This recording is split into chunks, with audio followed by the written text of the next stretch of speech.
and welcome to the Loudcast with me, your host, Kevin Mclean. I am still here, still in my flat in Leith, and still bringing you some of the very best of spoken word. And it is like 1,000,000 degrees in this room, and I am melting like a human candle, a puddle of Kev by the end of the show.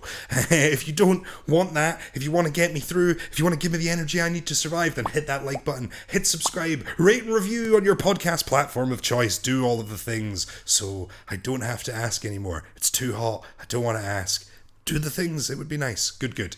We move on to the poetry. That is what we are here for some lovely spoken word. And boy, do I have some lovely spoken word for you. We are kicking things off with some poetry videos from the likes of Esme Allman, Stuart Kenny, and Ailes. Not even the likes of them. Exactly them. It's going to be so exciting. And then we have a wonderful, beautiful guest in the way of Daniel Abercrombie, who some of you may not know. He's not a poet. He is the program and events manager at the Scottish Storytelling Centre, our spiritual home here at Loud Poets. It is our very favourite venue in all the lands, and we cannot wait to return there in a live capacity for Fringe. If you are an Edinburgh person, and I know not only Edinburgh people watch this, but if you are, come to our Fringe show. It's going to be baller. I will be giving you details where and when that is when we're chatting to Dan. For now, though, we are going to get that spoken word train a-rolling with the one, the only, Esme Allman and her wonderful poem, The Same Earth. My many attempts to forge a sense of self often keel over its own weight. As of late, my imagination no longer takes pleasure in exploring a landscape invented in my head. I think about that young girl, mapping out a home in the darkness of her room, her father's voice looming in some near-distant place, explaining how the nights are dead, you couldn't tell if your eye open or closed. Behind her eyes, a tropical paradise appears, the image rippling in the heat, a feigned memory overpowered by smell and scent and sound, a shanty town for a capital city, and black skin and shadow walking freely along the pavement. During my adolescence, I would hurry off to North London and tentatively bridge this gap with questions I was either too scared to ask or did not know which answers I sought. I made a tradition of bringing flowers to my grandma's house, one that still continues to this day. In my left hand, I would clutch the bouquet only brought minutes before, and in my right, I would ring the doorbell, take a respectable step back, and greet the old woman with a smile. Sometimes I would find myself in a sort of genuflect, my long body bowing in on itself, waiting for the matriarch to receive me. I have inherited something, surely. The ability of Jamaicans to tell a really good fucking story, even when in the throes of unravelling the accent so thick, like snake wrapping itself around bark, an accent my family so easily slip back into when telling their stories I'm in awe. I guess it'd be a fear of stores, knowing you're too English to occupy no same earth as your grandmother, and knowing you too blackened on this soil of English rosary. Excuse me, miss, but where are you really from? Time has reversed the mother country. I wonder how longer the generations can withstand this, watering bowls to grow in an arid and hostile desert, decades of bad seasons. The desire to go back, but to where? To the corners of your mind where you could invent and imagine, returning to the intangible by choice or forced home by the state. On my worst days, when I seek an identity rooted in trauma, I take a walk into Newtown, wind my way through its streets, mouth agape at the colonial home still intact, inhabited, feet moving with purpose, heart drumming against my chest till I come to a stop, gaze travelling up. The words Jamaica Street are etched into a sign. I study the text, peer down the road to see only a few passers-by scurrying off, as if it was I who scared them away. I continue to read. The words, blackened and bold, evoke a nothingness, as if the sign itself had submerged me underwater, slowing everything around me twofold. On better days, I hide, bury myself in books, Selvon, Levy, James, teetering between a clarity of self and guilt, between feeling seen and ashamed. Ashamed of this luxury to read, as if it put more miles between me and it, I still do not know who. I figured I could walk the same earth as my family have, A history and literature and art and photography and moving image would have it be seen and read. Flight tickets as an inaugural stride into my meanness, losing myself amongst the others, taking similar steps. On an airport concourse, the windows stretch from floor to ceiling, the hum of suitcases pulling across the floor, the drum of feet rolling with newfound direction, our stories gather in the vastness. The grandeur of this act only made larger at the insignificant details, inheritance and intimidation. Recipes, mended coats, borrowed vernacular, the small gestures, the loneliness, they are all their own song here as we walk towards the same earth. Thank you so much. Esme Allman, such a talented poet and performer. I always say it whenever we sort of share her stuff. She just has this presence on stage. I love performers that have the sort of quieter, understated performance style, but still catch an audience, hold them in their grip. And Esme is the pinnacle of that. Go and check out all of her stuff. Links below. Just that's the standard. Look below. Get your links. For now, we move on to Katie Ailes, who writes the links. She is the researcher for this show, but we are going to check out some of her poems because she's also dope at that. This is science. This is science. This. The heel striking ground, followed by ball, then toes. The roll of it. The Sistine arch holding the motion, then the release into the air. That ancient dead gas from the earth, but not of it, with flickers of living things, or life-giving. Who knows the difference? Then, again meeting ground, that seemingly stable mass assumed intractable and finding the give of it. This. Knowing your take, the place that made you, that grew you infinitesimal from cells into a pressure, extending into this space, mattering. To know without transgression, without dissection nor negation, to breathe in this ancient, living gas, and to want to know the difference.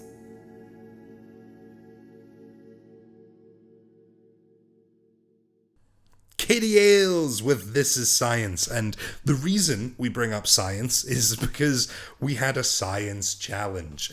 We've been doing our Happy Hour podcast. It's the inferior I Am Loud podcast that Katie hosts. Not as good as this one, where we undertake writing challenges as a team. And our prompt for the last one was the science or scientific discoveries. A reasonable prompt, I think. And we did some good scientific poems. Go and check them out. This prompt for the next 2 weeks, much less reasonable due to one man, Tyrone Lewis. Boo, Tyrone. He has got us writing Skater Boy or whatever. I'm not even going to bother explaining it. If you want that, go watch the other show. For now, we are going to move on to someone who hasn't angered me in this last fortnight. He's not capable of angering me. It's Stuart Kenny. He's so wonderful. And this is his poem, A Love Letter from the Photon M4 satellite. I only signed up because you were going. You put our names down as a joke, but then before you know it, we're locked hand in hand on the rocket launch pad. Used to just be friends. Now so much more than that.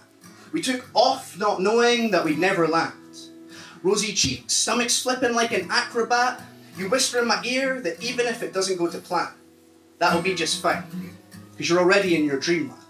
See, you were always the gecko next door for me, and I couldn't believe that the papers could be so naive. You know, the Telegraph described this as a sex mission, completely missing my admission that you give me definition. Love might be risky business, but with you it feels like I've completed the impossible mission. Like Tom Cruise, but without the Scientology. We're just having top fun studying astrology. Before I met you, I was just a broken gecko bulb, and then you came along like a gecko technician and made me shine again. You're the ink to my fountain pen, and my only suspicion, something I think about now and then, is why a gecko like you would be with a gecko like me. But you just bat away my inhibitions with some caramelized crickets. know that that's our favourite food because it's our Friday night tradition. But I'm still wishing I could go back and fix those papers' omission. Tell them you must be like the Lizard of Oz, the world's best magician. 'Cause you got a spell on my heart, not even death would do us part. Yeah, this is Romeo and Juliet, Gecko edition. Before I met you, I felt like 50 Cent in Poundland, walking round the world empty-handed. Not half there, then you met my stare, your fingers fit in mine, and your laughter was so contagious. Fun all over and such a love for exploration. Nothing could contain us, pain us, and nothing could refrain us. Now I'm up in space, just want to stare at your angel-like qualities. Cause I always told you that I'd love you to the moon and back. That if I could put the stars at the sky for you, I'd leave them jet black. That one day we'd fly to Saturn's rings and never come back. And then we got in the back seat of my little gecko Cadillac. No reptile dysfunction here, no we can perform. But this is love, not lust, and just before. You see, I know that we're cold-blooded, but you make my heart feel warm. And look, there's Saturn now. You couldn't plan it better. There's the Milky Way, let's try and eat it together. My mum always feared I lacked a little endeavour. She'd be so proud I found a superstar like you for my forever. Well, I guess it's kind of romantic that it's up in space we're gonna freeze. We've come so far. I still remember our first kiss back in your parents' tree. After I stood outside your window, playing Hello by Lionel Richie on a little gecko boombox, and it filled you up with gecko glee. You've always loved your music, so when I got down on one knee, I heard 4 rhinoceros beetles to play that insect classic, Let It Be. You told me to shut my eyes and count slowly up to 3. Then put your own ring on my finger and said, let's go explore the galaxy. Now there's the worlds around my window, but you're still looking at me. But now the ice is spreading over the walls and floors like a Hollywood scene. So we're going to take it into the third person, so we can watch it like the big screen. Sparkling ice spreads like running water down the street. Our geckos shuffle closer together as the ice takes hold of their feet. Sets them frozen in position where their mission's gonna end. And they link up their hands so tight and the warmth is like a godsend. The ice is wrapping round their knees, they know they're never getting free, so they just pretend they're back in their teens. At our parents' silver birch tree. Babe, says the guy gecko, I love you forever. And she says, of course I love you too. But call me babe again and ice or not, your balls are staying blue. And then they both start laughing. That laugh they've laughed 100,000 times. On gecko dates at gecko fairs where they once won a gecko prize. And gecko clubs and gecko pubs, now gecko trips into the skies. And gecko lows when times were tough. And more so during gecko highs. But now with water in his eyes, he's running out of time for real goodbyes. But he just can't bring himself to say it. His little gecko heart just couldn't take it. Geckos don't have eyelids, at least their gaze will never break. There's no mistaking. As the ice takes over, starts to wrap around his shoulders, he's just glad that in his little life he ever got to know her. And she just smiles her gecko smile and speaks their final truth. She says, I don't mind being frozen solid, if it means I'll be frozen in time, with you. Hands forever together they kiss, and the last thing they feel is the warmth of each other's lips as the ice locks them in time so perfectly. Comets pass and supernovas blast like flowers blooming fervently, and Venus sings to signal that gladiator's certainty that this kiss between two geckos will echo in eternity.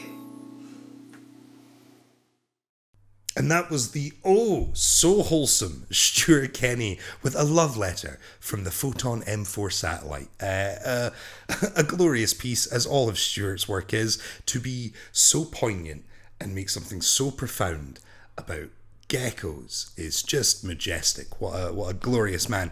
And that piece was part of, like I mentioned in the intro, a wider show, the Space Gecko Project, which was an amazing piece Stuart put together, and he performed at the wonderful Scottish Storytelling Centre, one of our very favourite venues in the whole wide world. It is the Loud Poets' home for all of our activities. We've been there 7 fringes, maybe 7 fringes this one, I don't know, it seems like all of them, and we run our monthly event series there, you know, in the before time. So it is lovely to be featuring Stuart's work, and it is even lovelier to be featuring a man that features all of our work. It is the wonderful programme and events manager at the Scottish Storytelling Centre. Our guest today, Daniel Abercrombie. How's it going, Daniel? I'm good, Kevin. How are you? Good, good, good. It is lovely to have you on the show, and like under better circumstances than most of these shows have been conducted under. Yeah, it's great. Thanks for having me. No, it's great. Like normally I kick these shows off by asking people how they've been coping with the nightmare that is lockdown. But for the first time, I'm going to ask, how has it been coming out of lockdown? Yeah, it's a mixed bag, I think. There's lots of positives. I've been back in the Storytelling Centre doing some work. We've had an exhibition. We've been able to start doing some rehearsals in the theatre. So that's been all really positive. But I don't know. Personally, I feel like I've been entrenched in this working from home environment and dealing with everything that we're all having to go through, and actually now transitioning back into the possibility of doing things like we used to, in a way that we used to, is it's a wee bit challenging actually to get our heads into that, but that's good. I mean, we can't complain about the possibility of live events again. No. I think that's, for me, do you know what, a few weeks ago, maybe 2 weeks ago, I sat in on a kind of open rehearsal for a show that's in development, maybe for next year, and actually at the end of that kind of half-hour sharing of it, there was maybe 10 of us there, and I felt, God, I've just seen live theatre again. Yeah. And it was actually a really special wee moment there. So if I'm getting that from a rehearsal, I'm just really excited about live stuff again. Oh, it's got me all excited. I cannot wait to dive into chatting to you about what you've got planned. I know Fringe is coming up. I know we've got the Storytelling Festival coming up, and the Storytelling Centre is, got huge plans for both. It's going to be amazing. But before we get onto that, I did want to ask you, and especially because, mostly on this show we have poets. That tends to be who we have on. And you, while being a huge part of the literary scene and someone who's, very involved in spoken word by hosting so much of it, the Storytelling Centre, you yourself, if I'm correct, you don't write poetry, right, Dan?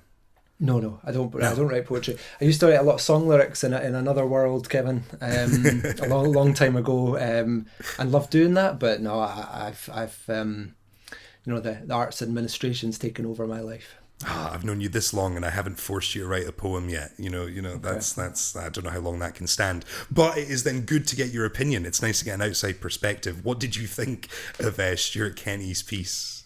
Yeah, loved it. Yeah, it's nice to see. It's lovely to hear an audience in the Netherbow Theatre there and sparking off the words that he was saying. Really great. The first thing that jumped out at me though was, and I've met Stuart. He seems a great guy, and that his performance style is really engaging and relaxed and a bit of fun there as well, which I really like. But to me, the first thing that jumps out is that I can tell he's been inspired by Loud Poets in a way. There's that community voice, I think, that all the people that have kind of come through this spoken word network over the last 5, 6, 7 years, whatever it is, there's something there. There's some kind of shared spirit, I think.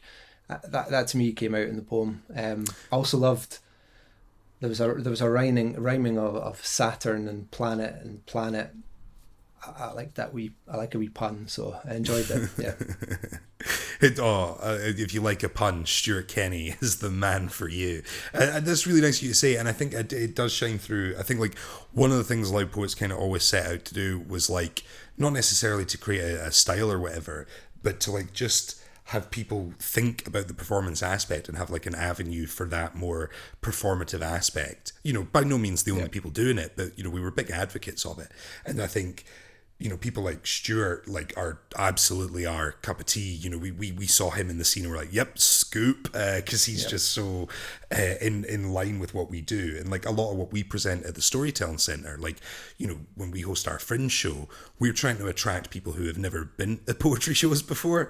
And so you need to be kind of accessible, and what Stuart does so well is he speaks in kind of very plain language, but he uses rhyme so beautifully and structure and concept so strongly that like it's just easy to go with what he's trying to put down. So yeah, I think that's like bang on what you're saying. Yeah, you can see that that the sense of community that you develop there through giving people a platform, through making connections with other performers, and and maybe meeting them on the same level, you know. Yeah. That's a kind of community spirit that we try and foster through the storytelling network as well. And I think that's an important way of presenting yourself as a promoter, or you know, a producer, as well as a performer. And then I think you get respect back both ways, you know.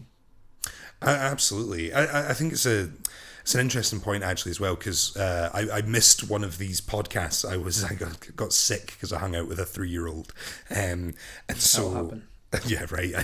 So Katie had on Kevin Williamson, who is sort of one of the main, you know, promoters behind Noiriki, and he said a great thing when I watched it back. I was like, that's so bang on how I look at it. He was like, he doesn't see promoting as an admin sort of thing. He sees it as its own, you know, creative concept. It's its own artistic piece, like curating a particular lineup or a particular, you know, series of events or whatever. You have to think about the overriding themes and the you know, concepts you want to link together, and the breadth of diversity of style, and you know, all that stuff. Is that what you try and bring to what you're looking to do at the SSC?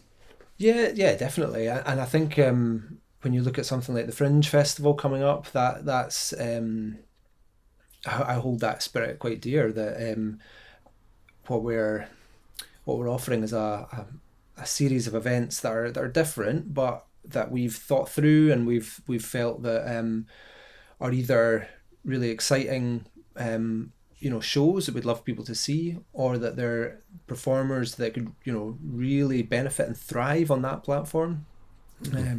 So no, he's absolutely right, Kevin, there, and about having a balance is one thing, but actually making it certainly on one evening as well. You need to consider the creative flow of the evening, how an audience, because this is the other thing with being a promoter or you know, running a venue, whatever. We all get into this because we love the art forms that we you know, we want to put on, and I always kind of revert back to that if I'm thinking about a particularly kind of tricky dynamic that we've got going on, or we're doing something different. I'll always say to, you know, the staff at the centre, or if it's other performers who are working on it, on how to develop something, think about it from the audience point of view. You know, we all go and see shows. So now if this bit's going on too long, that we know ourselves as audience members that bit is you know, it has to change. So you know, think about the audience journey, all that stuff. So it's important to think of it from as customers, as enjoyers of the art form. I think it's really interesting when you talk about like the flow of an evening, and obviously, you know, I'm a promoter on a kind of smaller scale in terms of like I do individual events, right? So I think a lot about the flow of an hour is my kind of conception. Whereas as someone who's programming sort of larger scale festival events and like year round stuff, you're considering the flow of a day, because, you know, maybe not this Fringe, but like on the average Fringe, you'll have, you know, multiple shows every day, and then you're looking at how they fit into the week. And it's one of the things I enjoy most about being at the SSC is we're like this year when we were, you know, doing limited shows and stuff, right, coming up, we're going to be Friday nights because we're a Friday night show, right? It's got that vibe about it. It's supposed to be a bit lively, you know, come and cut loose a bit and maybe have a pint, you know, do whatever it is you do, but like it's supposed to have that vibe. If you put us on at 11 a.m. in a tiny room in some obscure part of the city, like you can't generate that atmosphere, and so is that something you're thinking about it when you're putting lineups together of like what day, what time, like where in the totality of the flow is that going? Yeah, I mean, it's a huge jigsaw. I mean, Kevin, if we put you on, if we put you on at 11 a.m, are you going to be there? That would be my main. No, you know, I'm not. Okay, so let's knock that idea on the head. Yeah, I think we I don't know. There's a big spreadsheet and it gets moved around a lot, and you start to, you know, think what would be best where, and you over the. I mean, our Fringe program has only really developed, you know, to the level we're at now over the last 5 years probably. And actually before that, Fringe was something we did, but it wasn't as important to us as it is now, as a platform for showcasing what we do year round. So now, and so my point was there, over those years, you get an understanding of what works best where, and you understand the types of shows, but also the types of audiences that are around. So, at 3 o'clock on a midweek August day, it doesn't feel like it's maybe the most popular slot, but actually that's a really, really busy slot, because either it's a family friendly show and the schools are still off, or the English schools are still off and that's a big audience, or it's a tourist friendly show. It's got a wee hook that, we are the Scottish Storytelling Centre and we're on the Royal Mile, and sometimes that really plays in our favour if we put something that has, not a tartan twee Scottish twang to it, but actually something that is maybe has a way of looking at Scottish culture that's really popular. We put on a storytelling show titled Traditional Tales of Scotland, or Myths of Scotland, something like that. As an Even I remember when you had O's for Hewlett, Ishbel McFarlane, like that was amazing. Mm-hmm. Yeah, that was great. But you see, that's an interesting one, because that was in the early evening slot. Yeah. I mean, think about the context of the Fringe. There's different Fringe audiences. There's those kind of family, tourist, even elderly audiences who are around during the day and maybe want some storytelling or theatre or whatever it is. And then once you hit 7-8 o'clock, you're into that Loud Poets audience, who are maybe going to go and see 2 or 3 shows across an evening. They're going to get some food, they're going to get some drinks, and that's not particularly us. Yeah. And O's for Hewlett was in that early evening slot, and I think it might have done better. It did great, and it was one of my favourite shows we've had. But I think if it had been in the afternoon, and sometimes the way programming works on the festival, things just fall into different slots. But it can be complicated, and it can be because you've got to figure out what people are willing to do, what people are able to do, what other commitments they've got, the performers, that is. So there's a lot to consider. And then, this year's just, there's so many unknowns about this year, but, we're looking forward to it. Yeah, I just think, maybe some of the bigger, what's always referred to as the big four or whatever, they seem very ranked, right? Like if you're the new comedian on the block, you're getting the early morning slots and stuff regardless of what you're doing. Yeah. Whereas, I just prefer like the idea that things are placed where they should be, and I think you guys do that solidly. You bring up good segue though, Dan. What pro for like looking at this year's Fringe, which obviously we are so excited about. We announced recently that we would be returning. It'll be our first shows since February 2020, which was our last show at the SSC before the world imploded.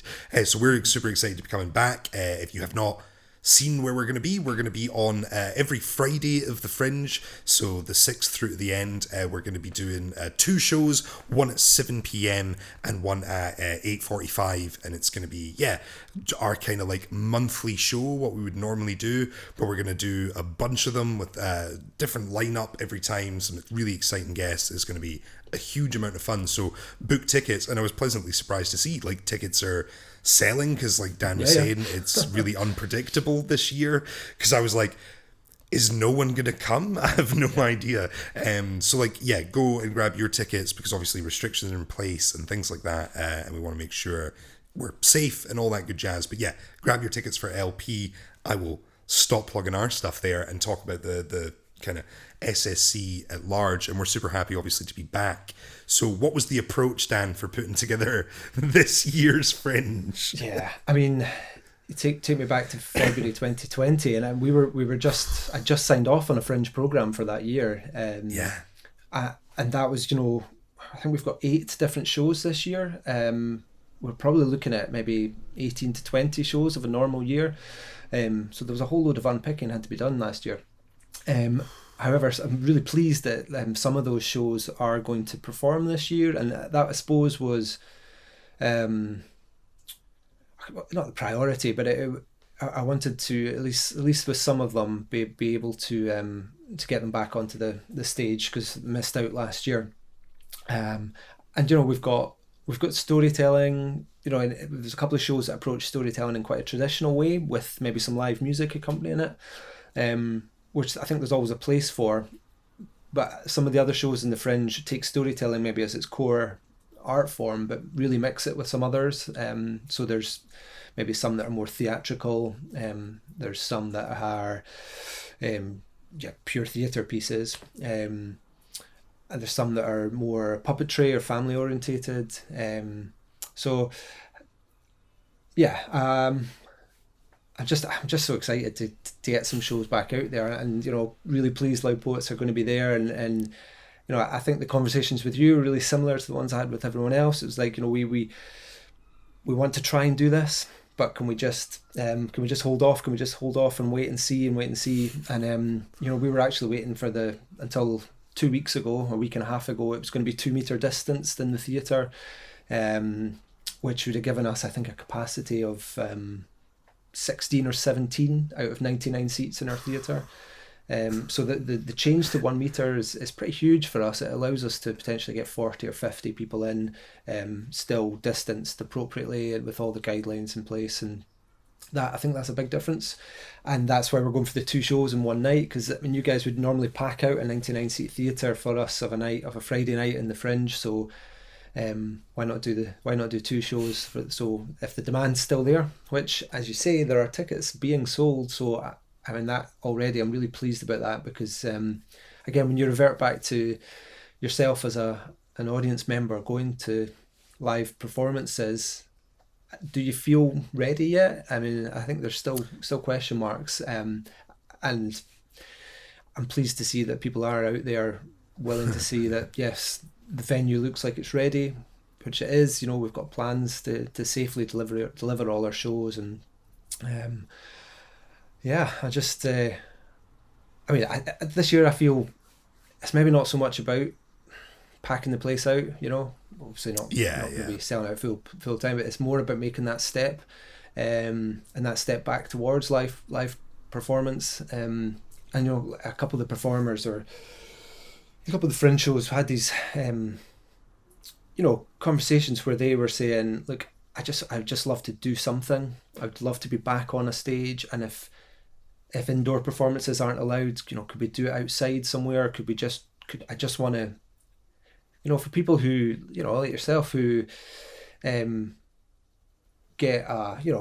a living out of live performance, who get a kick out of it, who it's their passion as well as their art, you know, and to not have done that for 18 months, oh man, it's a huge miss from our lives, you know. To look at other people and see people in an audience and get that buzz back from people. So, you know, a lot of folk are saying if it's only going to be 16 people at 2 meter distancing, then we'll do it. We'll do it anyway. You know, I think these 8 shows that we've got, we're all kind of saying, we can do it. We'll do it. We'll make it work. And it's just about getting back out there and you know, engaging with people. But as I say, I know for us, we were like, when it was, you know, still going to be 2 meter distancing or whatever, and you're like, it'll be between sort of 10 and 20 people or whatever. I was like, whatever, however many dates, however many people, I don't really care. Just please let me be in a theatre and read poems to anyone. It's like I've done all this. It's the most I've ever written in lockdown. Like I've doubled my back catalogue of poems. Right. It's insane. And I've not got to read any of them to anyone other than like a Zoom camera or whatever. It's brutal. And like, even we came in to do a bit of filming with, you know, the Storytelling Centre, and it was just being back in the theatre and doing anything, sitting down and chatting Fringe with you, because like you said, we normally have like a Fringe meeting in like January or whatever. I think the earliest we did it was December, and it was literally like, I have 2 months of the year where Fringe doesn't hijack everything. So for that to drop off was totally wild. But you're right, that thing about live audiences, live people, it's really special for storytelling. You know, the whole dynamic of storytelling, and like if you're asked to define storytelling in some way, it's for me, it's this 2-way relationship between the audience and the performer. So the storyteller shares a story with the audience, and that audience can then take that story and share that with other people. There's not so much that the storyteller is on a pedestal on the stage and everyone else is in the darkness. I mean, the storytellers, you know, by tradition, like to see their audience and like to feed off their audience, like to be moved and manipulated by their audience at times, you know. So I love it when a storyteller stands on stage and says, you know what, I was going to do this story, however, I feel there's a need for this story, and they pluck another one out of their canon, you know. And whilst, you know, we've been doing, as with everyone, you know, we've been doing online storytelling events, and they work because we don't need many you know, bells and whistles to produce a storytelling night online. It's just people, you know, sharing stories. Yeah. But that feeling of being in a room with live people, and the energy from that is missed, you know, and I look forward to that coming back. I agree. I think it's been really eye-opening, this sort of period of time. I think everyone's realised that we need to do, or not even that we need to do, we should do more stuff for accessibility.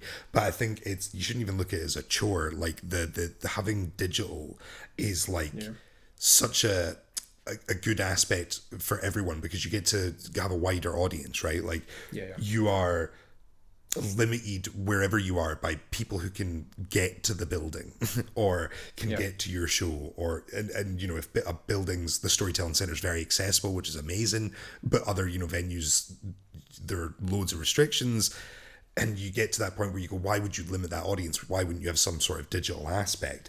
But I think I think some people, we spoke to, you know, many festivals and stuff, consulting with a load of people about their digital output, and a lot of them had this idea of like, but we don't want to swing too hard into digital because it'll like put off live audiences. And I just don't think that's the case, because I think anyone that's been to a live performance or whatever, or, you know, as soon as they go back to one, will realize the difference. You know, it's maybe we've been just a bit too long, but like, I watch tons of poetry on YouTube, but I would never be like, oh, I now don't want to go to a poetry event because I could watch it later online. Yeah. It spurs you on. Yeah. Is that something you guys are looking to like push as we move into, like, obviously, you know, Fringe is the first one trying to come back live, but, you know, in your future festivals, like you've got the Storytelling Festival coming up, right? Yeah, and with digital's coming down the line anyway, you know, we had plans and you know, invested in some equipment, and this was all like early 2020. You know, there was chat about how we can kind of upscale the Storytelling Centre's offer, because it's not just the work that we put on. Actually, you know, people come in and use the building in many different ways, and workshop rooms and meeting rooms, and as well as the theatre. So that was always in mind, and you know, our hand was massively forced, but what it means is it's definitely here to stay. We you know, we do our monthly storytelling night, the Good Crack Storytelling Club, which has been running, you know, 30 years more. It's now, you know, it's continued online, and the core audience for that are people not in Edinburgh, really. You know, they're people who would love to come to the Good Crack Club every Friday, every month in Edinburgh, but can never make it, you know, because maybe, you know, if just geography, really. So that's really, that has to stay, and I think you know, the way it's difficult because you get entrenched. Now, I've been doing this job 10, 11 years, and you kind of get entrenched in a way of working, and you know what works, and you know what attracts people to the building, and all that's been ripped up. And I think that's, I feel that's a really good thing, though, you know, to challenge the ways that you work. And so storytelling festivals in October every year, and we've delivering a a hybrid model this year of hopefully live storytelling, but they'll all be digital as well. You know, full performances will be viewable online, and there'll be live storytelling sessions online as well that people can participate in or just sit back and enjoy. So as well as our workshops will be mainly online as well, because there's a big international dimension to the Storytelling Festival. It's the Scottish International Storytelling Festival, and a big part of that is connecting with other international storytelling festivals, with practitioners in other parts of the world, and learning from what they do, and hearing stories from different cultures, and making those connections. So the only way we can do that this year is online. But actually, you know, one of the big conversations in festival planning over the last, I don't know, 3-4 years is, you know, the climate change crisis and how environmentally sustainable our festivals are. If you're flying performers from all over the world, you know, how can you justify that in this day and age, really, when there's a way of doing it that is definitely more sustainable? And that conversation now is obviously taking a turn, but, you know, there's whole bits of research going into that. But certainly for us, I mean, last October, we were kind of hopeful we might be able to do some live activity, and that got pulled around September time, really last minute. And what it meant though was a lot of the budget that we'd allocated of a normal year for travel or for accommodation costs, or that we were able to repurpose into more local activity, giving people kind of creative skills training, that kind of stuff. And so that was a positive outcome of that. But yeah, it's all change, I think, but very much I think for the positive. You know, it's quite exciting. There's you think of that thing about watching YouTube videos, and, you know, we all kind of sit on our phones or our laptops, and even late at night, you know, when you're watching clips of things and it's enjoyable and you get inspired by it, but you also see, is watching those clips, you know, if they're live clips, you see audiences, you see people, and that noise, it's like that noise I heard from Stuart's poem. It's like that's the noise of people alive, and that's never ever going to be replaced by the online stuff. The other thing with online, I don't know if you've noticed this phenomenon of, and I'll have it today with you, you know, when the Zoom call finishes or the YouTube clip finishes and you've been with people, then it's just like bang, you're in your own space again, you know, and there's no... It's brutal. It's so brutal. Like, there's no decompressing, you know. No, we do our, you know, we did our monthly season with the Storytelling Centre, and like we would normally have a party after the show because like, you know, the poets would be kicking around and stuff. We'd go back to a flat. A bunch of the Loud poets like lived together, so we'd go back and hang out, and, you know, it was just such a key component of it. Or you're at an open mic and you finish out, you have a couple of drinks at the bar or whatever. Or like even just chat. Like, again, a lot of the Loud poets live together, so you're in the same area as well. Like getting the bus from, you know, Royal Mile, the North Bridge, down to Leith, and you would talk about the gig and you know, how was your stuff, and like, oh, I like this new piece, and oh, I've never seen that person before, and, you know, that totally disappears, and you can do it a bit on a Zoom call. Like, we had a lovely gig the other night with Poets, Prattlers and Pandemonialists, who are an amazing poetry collective. They run a night and they invited us along. It was so much fun. Everyone was so nice, but it's not that same flowing conversation. It's not that atmosphere. Yeah, sure. That's a really interesting point about how you dissect what you've done and how you forge those relationships. Because if you're at a storytelling night or poetry night online or something, and you hear a story that from somebody, and you maybe don't know this person, or you don't know them that well to like contact separately, but in a live experience you could go up and say, "Hello, I'm Daniel, nice to meet you, I really enjoyed that. Where did you hear that? Was that yours? Did you make that?" Or, you know, and then you've got that chance to have that conversation. Whereas to start, you know, start a separate Zoom call with somebody else after, I think it's never going to happen. And but it was there's pluses and minuses. Yeah, it was something I was considering a lot, and like it was a lot of the ethos behind, you know, what the Loudcast has kind of become during lockdown. Was a part of it has been trying to make up for not having the access to those things. Like, if you're a new person sitting over lockdown, and you've been, you know, going through YouTube and you find some spoken word and you're like, oh, what's this? And you try writing it and you enjoy it. And then you're like, how do I do this then? There's none of those, I find one open mic. That's what I used to always, people would go, how do I get into the spoken word scene? And I'd go to any gig, and then just other poets will give you the next gig to go to. Don't worry. Right. And like that disappears. So we were trying to, you know, have other poets in, but like also promoters to like speak about their nights and styles, and like folk like yourself. I know we're gonna have Alice Tarbuck from Creative Scotland on, and Shan Bevan from City Lit is coming on, because we wanted to also like shine a light on the wider literary scene that engages with spoken word, because I don't think enough of that is really being done. So I did want to speak to you a bit on that, of like, obviously spoken word is now kind of a much bigger part of what the Storytelling Centre does than it was 5-6 years ago even. Like, as someone who's kind of seen the growth of spoken word theatre, because I think that's made it so much more accessible for venues like the Storytelling Centre to bring spoken word in. Have you do you have thoughts on the sort of like growth of the scene? Like you've been tangentially around it for quite a while. Yeah. I don't know. I've been quite lucky in that I've had you guys, to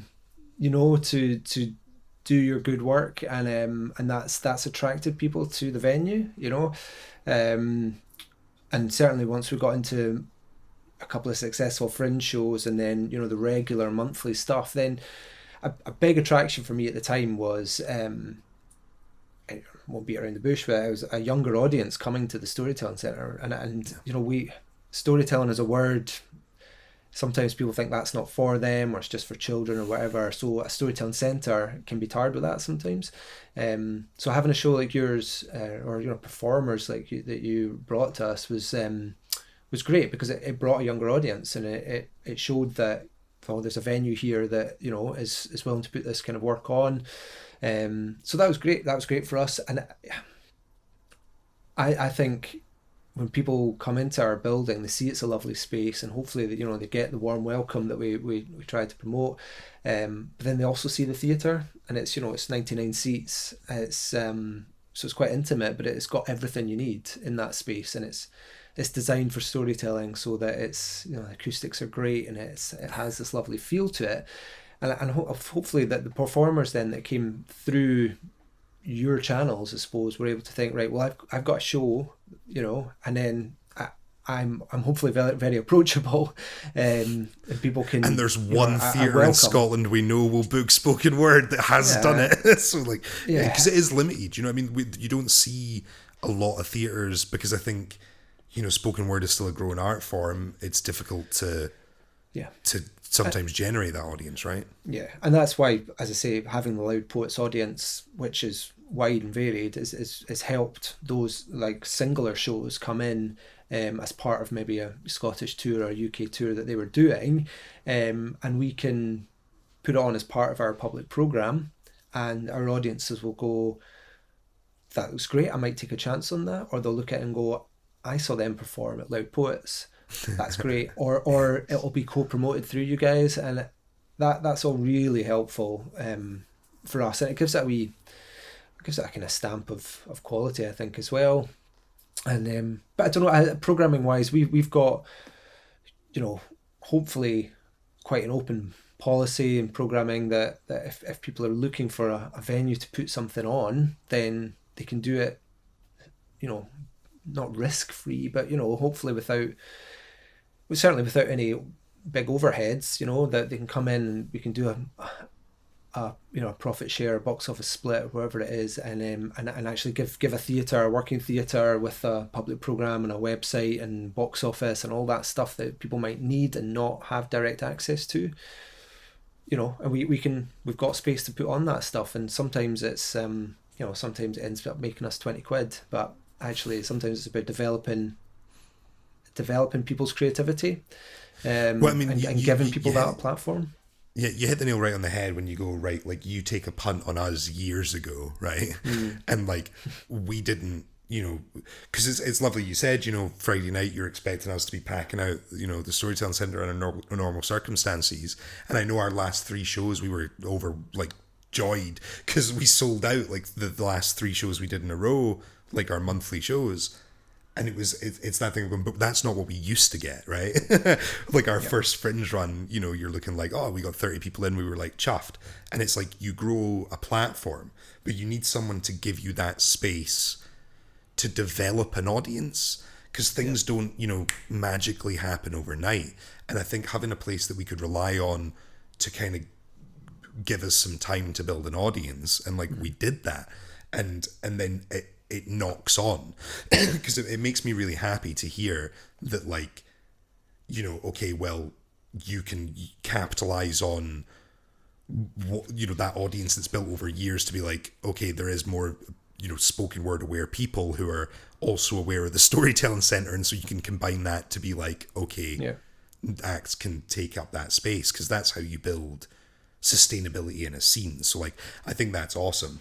But I also think you can see it when poets, like I know for a fact, like Stuart, when he, because he came to me and was like, how do you work with the Storytelling Centre? Can I do that? Because Space Gecko was a show he really wanted to put on.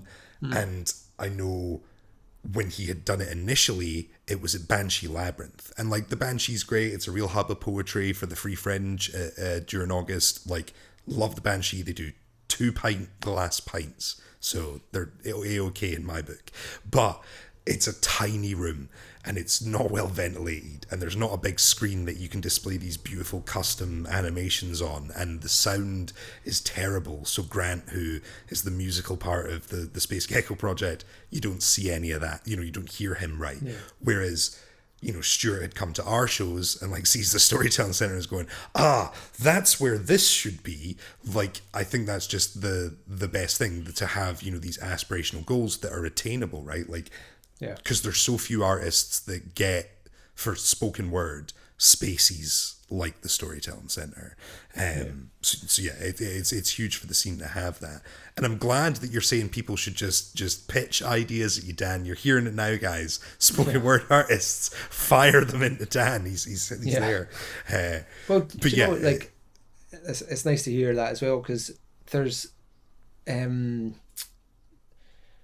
think in the venue and in the programming, we try to keep the spirit of what storytelling stems from, right? And that is people sitting around a campfire or around a kitchen table or around a pub table, sharing stories or songs or music or poetry or whatever it is with each other, sharing their day's tale, and who am I to say I'm a gatekeeper of who gets to what is quality or what should be given a platform? I don't see that as my job at all. It's more trying to keep that spirit alive, and if people want to engage with the venue or with the public program or the workshop program or whatever it is, in whatever way they want to do, or if they've got an idea, then we're open to hearing it. And that, I suppose that's where hearing about a crew who are wanting to do poetry for the masses, all slam style, all that stuff many years ago. I said, that sounds interesting, sounds good. So there's a good storytelling network out there that know they can approach us, and it's not just a blanket everything goes on. We have to find the right context. We would work with creatives to find the right time and space to put things on, and that I see that maybe more as my role, that is maybe a conduit more, is thinking, right, I know this person's got this idea, and I know this festival are looking for content, whether it's like the Audacious Women Festival or the Edinburgh Student Arts Festival back in the day. There was ideas where you could link up people and say, actually, we could program a couple of things into this, and that matches up. And so, that's nice. And then, where I get more of my kind of curating stuff is the Fringe program and is the Storytelling Festival, which is, the Storytelling Festival is a completely different beast, but it's, it does allow opportunities for people to pitch in with ideas still. It's a bit it's more of a national level, and it's a lot kind of bigger. But yeah, no, I'm glad that comes across, definitely. It absolutely does. Like, even when you say there that kind of, you work with artists, right? It's more of a collaborative endeavor, and I've always got that, as opposed to, cool, yeah, you're booked in for the theater, tick, like whatever. It's, you also want to make sure the show's fit and look good, and fit with the other shows, and that you're giving the artists as much. So it's that collaborative process is brilliant, and I think it extends beyond there. Like, it's very interesting that you're saying, all these different festivals and stuff come in, and you work with other partners. I did want to bring up, like, in general, the Storytelling Centre has a lot planned coming up. Like, we were talking about Fringe and the the festival, but like beyond that, I know you're doing a lot of work sort of this next year coming, because it's the Year of Stories in Scotland, right? Yeah. So there's a couple of big projects happening. I'll say one more thing about the Storytelling Festival, actually. So this year we've got a theme of themes imagine. So imagine a different way of living, or a different world, or which is something we've kind of gone through, I suppose. But that was just it's a prompt for ideas, really. And for the first time this year, we've did a full open call for our commission process, which has been a really fantastic process. And we've got lots of submissions in. But actually, we've not announced this program yet. But one of the commissions is going to be by a spoken word artist who's going to be tackling storytelling in a performance aspect, but also in the kind of themes of the piece. So the links continue, so I'm really pleased about that, and there's more to come on the festival program. Will be announced kind of mid-September. We've just done a kind of little bits of teasers around it for the press at the moment, but Storytelling Festival, and it's throughout Scotland, but hopefully there'll be live stuff in Edinburgh and online, of course. But October for that. And then next year, I mean, Scottish Government do these themed years every 2 years, and we've had the Year of Young People and Year of Coasts and Waters last year. Next year's the Scotland's Year of Stories, 2022. So it's been on the horizon for a while that this is something great for us, and it celebrates everything from nature stories to different stories that explore different locations, stories of the people of Scotland. And so we've got plans for that we're starting to develop, and one of the kind of, I suppose, core programming developments of that will be the Storytelling Centre working more with the Edinburgh City of Literature Trust and doing a bit more literary programming.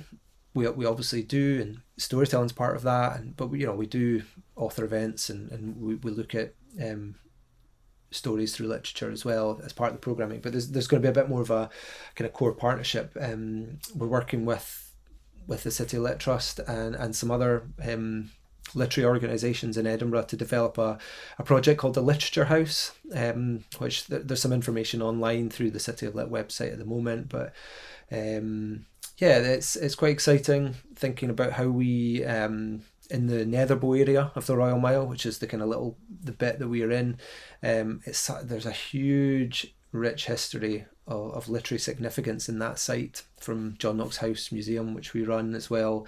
There's the Scottish Book Trust, there's the List magazine and Canongate Publishers, and there's ourselves and the City of Lit. And then there's, the Poetry Library down in the Canongate, the National Library up the road. There's a whole kind of quarter, if you like. So there's plans afoot with some quite exciting ideas, I think, to give the venue and what it may develop into have some real kind of significance, hopefully, in the city.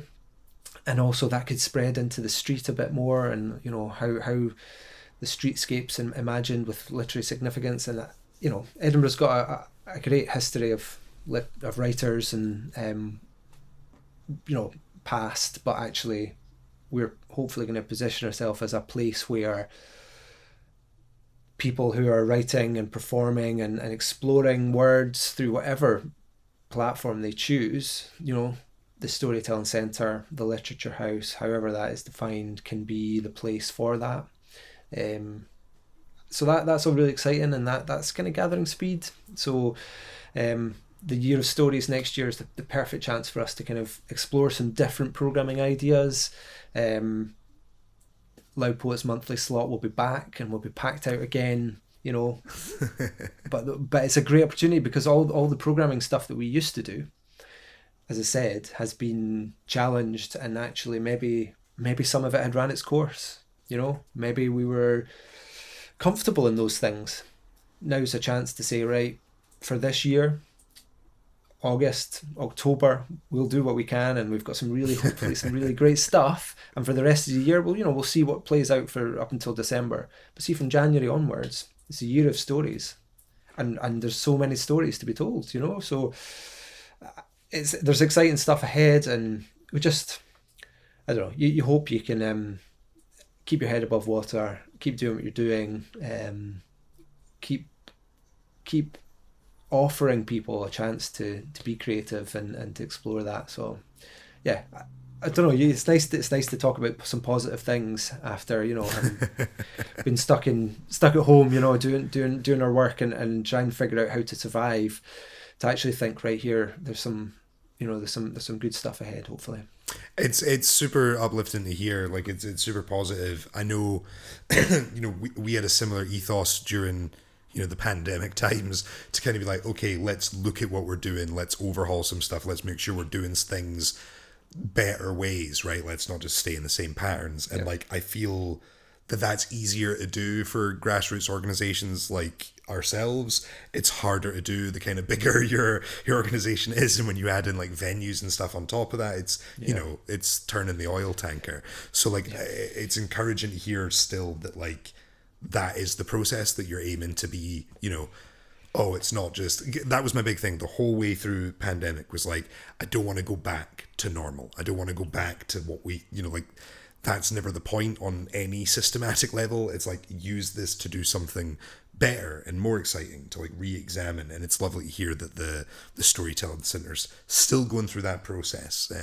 Dan, I could chat to you forever about coming back to live events. I'm so excited, guys. Please do come and check out not just Loud Poets.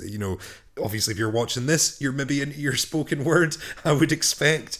So do come and check us out if you are. But if you're into storytelling in any form, I guarantee you the SSC has a show for you this Fringe. So jump over to the website, which you will be able to find linked in the description below. It is so easy to do. Jump over and find out tickets and all that good jazz. It's going to be a lot of fun. But Dan, even though you are not a poet, I thought we usually round off the show with a poem. So are you up for reading us a wee thing? I can do, yeah. I mean, I thought I'd just do a wee George Mackay Brown poem. Nice. So the Orkney poet and short story writer and author. He is the founding patron of the Storytelling Centre.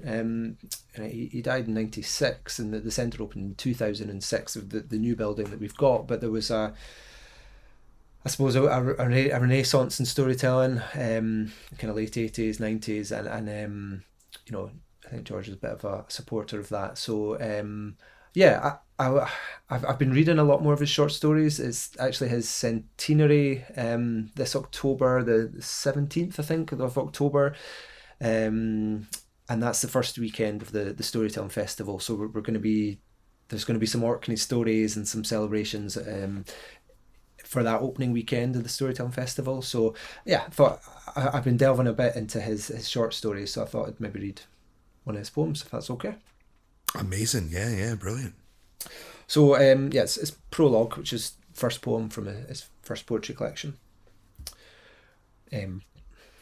For the islands I sing, and for a few friends, not to foster means or be midwife to ends, not for old Marx and his moon-cold logic, anthill dialectics, neither gay nor tragic.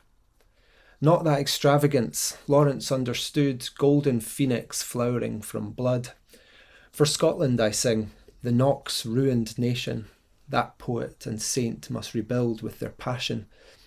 For workers in field and mill and mine, who break earth's bread and crush her wine. Go good, my songs, be as gay as you can. Weep if you have to, the old tears of man. Praise tinker and saint, and the rose that takes its fill of sunlight, though a world breaks. Nice. What a beautiful piece. And very well read, Dan. Good job. Thank you. That was bang on. You know what that is now. You've read a poem. Next step, write a poem, Dan. It's going to happen. No bother, Kevin. I'll dust one off. And I'll book you for Loud Poets when we come back. It'll be good fun. Okay, this is snowballed. Okay. A deal has been struck. Dan, thank you so much for coming in and chatting to us. I'm so excited for getting back to live events, for being at the SSC, and for all the exciting things to come. People, like I said, will be able to find all the details down below in the description. If you haven't already hit that like button, what are you doing? Go and hit it. The video is almost over. Hit the subscribe button while you're there, because we might have even hit it by this point, but we're like so close to 1,000 subscribers and I need it. I want it. So hit the button, check out the SSC, buy tickets, all of that good stuff. Thank you for watching. Tune in again. Dan, say goodbye. Bye, thank you. Thank you so much for watching this video. If you enjoyed it, we'd appreciate it if you could hit the like button, if you could hit the subscribe button, and make sure to ring that bell icon so you don't miss any updates from us in the future. If you want to go that extra mile and support us a little further, we do have a Patreon channel with loads of exclusive goodies, and you can sign up for as little as $1 a month. We appreciate your help, guys, and hopefully we'll see you again soon.